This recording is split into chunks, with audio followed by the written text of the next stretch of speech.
되어서 남주는 지우학사의 오디오북.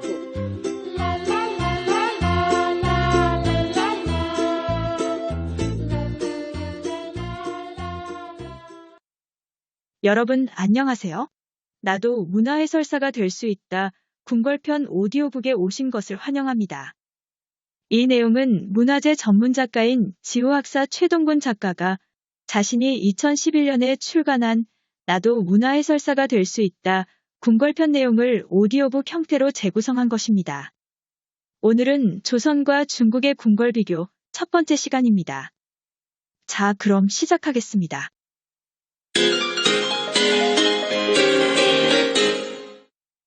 아빠, 중국의 북경에도 황제가 살았던 자금성이란 궁궐이 있잖아요. 우리의 궁궐과 비교해서 일단 규모가 엄청나게 크다는 것은 충분히 알겠어요.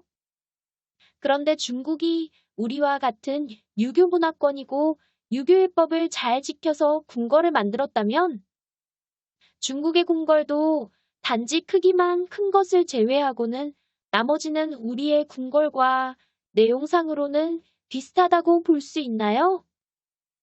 그 질문에 답변을 하기 전에 역사적인 관점에서 중국과 조선과의 관계, 특히 주종 관계를 먼저 알아볼 필요가 있겠구나. 또 역사 이야기예요? 그냥 요점만 간단히 궁궐만 말해주면 안 되나요? 역사를 제대로 모르면 궁궐을 포함한 문화재를 제대로 이해할 수 없어. 왜냐하면 문화재라고 하는 것은 대부분 옛날 사람들이 남긴 유물인데 옛날 사람들이 어떻게 살았는지를 모르면 그 사람들이 썼던 문화재를 어떻게 제대로 알겠니? 나도 정답만 먼저 알려주면 참 좋을 텐데. 얘들아, 역사 이야기를 그냥 재미있는 옛날 이야기라고 생각하고 들어보렴. 자, 그럼 시작한다. 아주 오랜 옛날 고대 국가가 나타나기 이전의 원시시대에는 사람들이 부족 단위로 모여 살았어.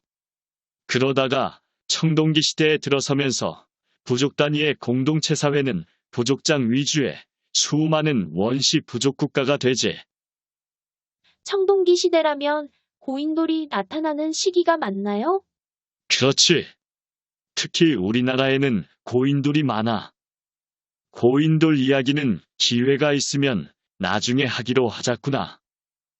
그러다 보니 그 많은 부족장 중에서도 강력한 지도자가 나타나서 주변의 원시 부족 국가들을 하나씩 흡수하고 통일하면서 자기 부족 국가의 덩치를 키워나가는 거야. 그러다가 법령을 제정하고 자기 지위를 세습하는 등의 고대 국가로 발전을 하지. 이 고대 국가의 정치적 리더를 가리켜 왕이라고 해. 결국 왕은 부족장들의 최고 우두머리가 되겠지. 그러고 보니 고구려는 5부족이 모여서 만들어졌고 신라도 6부족이 합쳐서 나라를 만들었다고 학교에서 배운 것이 기억나요. 맞아. 아름이가 정확히 알고 있구나. 고구려는 소노부, 계로부, 전로부, 관노부, 순노부라는 5개의 부족이 연맹하여 만들어졌고 신라는 사로국이라는 땅에 있는 6부 촌장들이 모여서 박혁거세를 주대하여 만들어진 고대 국가야. 그렇다면 고대 국가와 부족 국가의 가장 큰 차이점은 무엇인가요? 여러 가지가 있겠지만 왕위를 세습한다는 점이 가장 크지. 부족 국가는 서로 돌아가면서 가장 힘이 센 부족이 연맹의 총괄 부족장을 하지만 반드시 그 자리를 세습하지는 않았어. 하지만 고대 국가가 되면 왕의 지위는 왕 한 사람이 자기의 혈족에게 세습을 하는 거란다. 그래서 부족 국가에서는 우두머리를 부족장이라고 하는데 고대 국가는 왕이라고 하는군요. 이런 고대 국가들도 여기저기에서 많이 생기게 되면 또 그들 간에도 세력을 다투게 되고 이런 세력 싸움을 통해서 가장 강력한 왕 한 사람이 탄생하게 되는 것이야. 그야말로 말 그대로 왕 중의 왕이지. 이런 왕 중의 왕은 주변의 많은 고대 국가와 왕들을 자신의 통치권 아래에 두면서 이 세상의 최고의 지배자로 등극하게 되는데, 이 새로운 지배자는 자신을 가리켜 하늘의 아들이라는 뜻으로 천자라고 했어. 결론적으로 서열을 따지면 1등은 천자고, 2등은 왕들이고, 3등은 부족장들이네요. 이해는 제대로 한 것 같다만 너무 등수에 집착하지는 말거라. 아무튼 최고의 지배자인 천자가 되었다고 해도 모든 고대 국가를 천자가 직접 다스리지는 못했어. 왜 그랬을까? 그거야 옛날에는 지금과는 달리 전화나 휴대폰도 없었고 교통이나 통신이 발달하지 못했기 때문이겠죠. 바로 그거야. 그렇기 때문에 천자는 현실적으로는 각 지역에 있는 고대 국가들의 왕들에게 100% 자치권은 인정을 해주면서도 그 대신 왕들로부터는 끊임없이 충성 맹세를 받았어. 충성맹세는 어떻게 받아요? 정기적으로 해맹이라고 하는 충성 맹세를 하는 모임을 하기도 하고, 또한 새롭게 왕이 되거나 왕위를 물려줄 세자를 정하는 것 등 미리 정해진 국가의 중요한 일은 일일이 보고를 하고 허락을 받도록 했어. 그렇게 허락을 받는 것을 어려운 말로 책봉을 받는다고 한단다. 책봉은 사극에서 많이 들어본 것 같아요.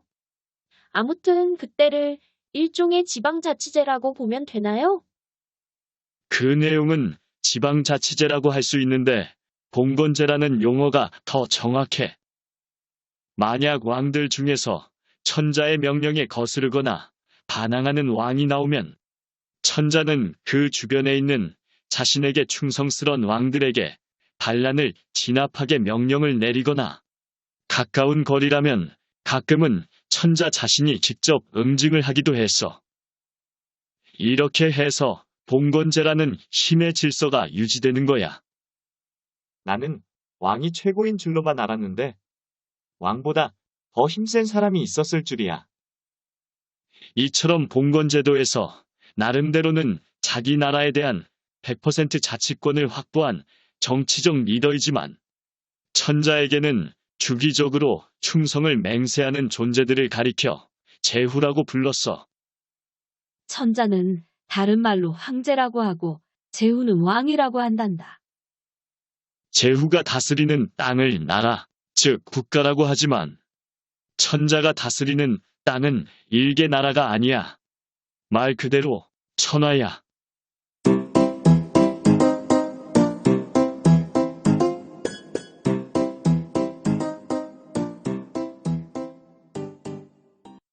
오늘은 여기까지입니다.